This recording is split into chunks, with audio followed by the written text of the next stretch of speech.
Hello, today we will be installing my 318 small block onto my 1994 5.2 ZJ, and as you can see me here starting to get organized, I'll just be talking about my experience and what I learned in this process. It is important to do this on flat land. I'm on a small hill, but I just made it work.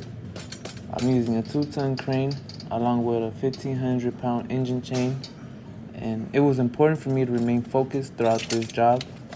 I did not record how I got to this point, but it's what you could imagine.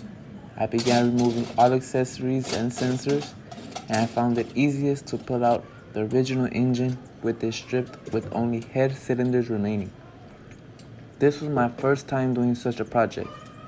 I could have gotten it rebuilt, but I also wanted this opportunity to learn myself.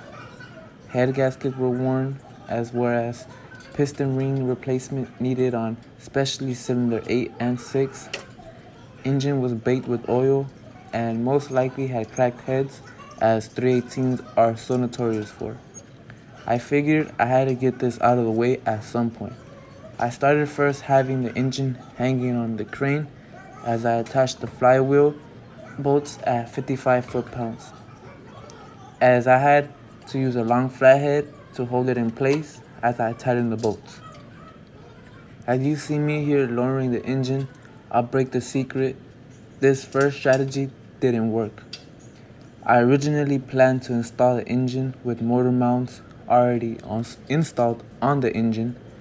I later realized that this was never going to work, as I had a surprise in store. As I struggled aligning the transmission and engine at the same time as aligning motor mounts to its holder to align bolts, it was time to rethink strategy. The next strategy was to first align engine with transmission. Then, after that, attach the engine mounts, passenger side first. Then, on driver's side, I found that the motor mount was not going to fit. I had the right part number, but a good amount of it was just too thick. Luckily, my neighborhood mechanics let me shave the rest off at their shop, and finally, I had perfect clearance to put the last bolt through, and it was such a great feeling. Thank you, and stay tuned to my channel for future videos on my 1994 ZJG project. Thank you. Have a good one.